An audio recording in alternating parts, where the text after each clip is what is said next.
Merci Madame la Ministre. Dernière question pour le groupe écologiste, Monsieur Paul Molac. Merci Monsieur le Président, Madame la Ministre, chers collègues. Je souhaite premièrement exprimer ma satisfaction devant la décision du gouvernement de maintenir le fonds d'amorçage pour les rythmes scolaires à son niveau actuel. En effet, la limitation de l'aide de l'État aux seules communes en difficulté pour l'année 2015-2016 à un niveau de 200 millions d'euros au lieu des 400 millions d'années précédentes était très mal vécue par l'ensemble des communes de France. Les communes qui se sont engagées dans l'accompagnement des nouveaux rythmes scolaires vont donc pouvoir utiliser l'expérience de l'année en cours pour améliorer le dispositif mis en place parfois rapidement. Par ailleurs, Madame la Ministre, vous avez décidé que la reconduction de l'aide de l'État serait désormais limitée aux seules communes engagées par un projet éducatif de territoire, excluant de fait une aide financière pour les collectivités qui ne font que de la garderie. Il n'est en effet pas normal que toutes les communes soient traitées de la même façon, alors que certains ont un vrai projet pédagogique, alors que d'autres ne l'ont pas. Et les difficultés ne sont absolument pas les mêmes, puisque j'ai été saisi par un bon nombre des communes de ma circonscription qui m'ont dit toutes les difficultés dans certaines communes rurales pour recruter des animateurs, pour trouver également des directeurs qui aient le BAFA. Et donc, ce n'est pas simple. Donc, elles ont fait des efforts. Et donc, il est normal de le reconnaître. Donc, cette pérennisation est très vertueuse. Alors, c'était une revendication que le groupe écologiste avait défendue de longue date, en particulier avec ma collègue Barbara Pompili. Et donc cette conditionnalité en commission élargie afin d'assurer l'intérêt pédagogique des activités. Concernant ces activités périscolaires, je souhaitais attirer votre attention sur l'accès à ces activités pour les élèves handicapés. En effet, seuls 35% des élèves handicapés y auraient accès. Or, pour être performant, l'inclusion doit être appréhendée dans le cadre d'une continuité éducative entre le temps scolaire, périscolaire et extrascolaire.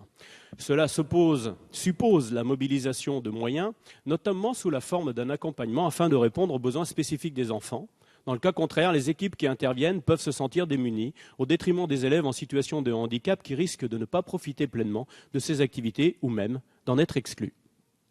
Les accompagnants des élèves en situation de handicap n'ayant pas vocation à accompagner les élèves concernés en dehors du temps de classe, je souhaite savoir quelles sont les dispositions envisagées afin de garantir l'égal accès des élèves, quel que soit leur handicap, aux activités périscolaires en général et à celles organisées dans le cadre d'un PEDT. Et de façon à pouvoir garantir une équité territoriale en la matière. Je vous remercie, Monsieur le Président. Merci Monsieur Molac. Madame la Ministre. Oui, merci Monsieur le député Molac. D'abord, merci à vous, à votre groupe et à Madame la députée Pompili pour en effet ce soutien et cette revendication qui a été entendue, je l'ai dit, concernant la prolongation du FARS, du Fonds d'amorçage des rythmes scolaires. Vous avez eu raison par ailleurs de vous inscrire dans cette idée que, 1, l'État doit continuer à accompagner les communes, 2, et en même temps avoir un niveau d'exigence et ne pas verser de l'argent à des communes qui ne mettraient pas en place de périscolaire ou qui se contenteraient de faire de la simple garderie. Nous voulons le meilleur pour nos enfants, c'est bien simple. Cette réforme des rythmes scolaires a été faite à la fois pour améliorer leur temps scolaire et pour les ouvrir sur des activités artistiques, culturelles et sportives, cela a été dit, qui sont tout à fait organisables. Nous le constatons dans les communes, de fait, aujourd'hui, et nous avons, notamment dans celles qui s'étaient engagées dès 2013, un retour d'expérience suffisant pour savoir qu'il ne faut pas nécessairement dépenser des sommes ubuesques pour pouvoir mettre en place un périscolaire de qualité.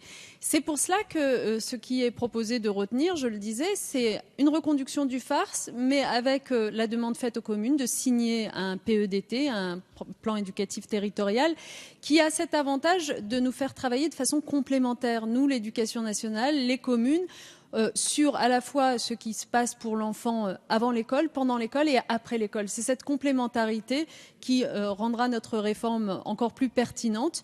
Donc merci de votre soutien. Pour ce qui est de la situation des enfants en situation de handicap, on est bien sur le même sujet. Justement, cette cohérence et cette complémentarité, quid des enfants qui, pendant le temps scolaire, ont des AVS, que se passe-t-il pendant le temps périscolaire ?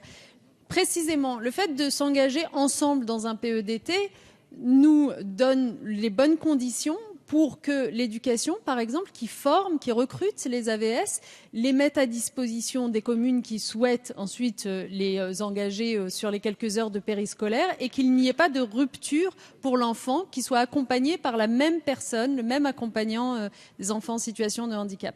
Voilà une façon vertueuse de travailler et je redis ici que le PEDT n'est pas un exercice si compliqué à signer, que d'ailleurs, y compris parmi les petites villes, nous constatons aujourd'hui que 75% d'entre elles en ont déjà signé un. Donc c'est tout à fait réalisable. Merci.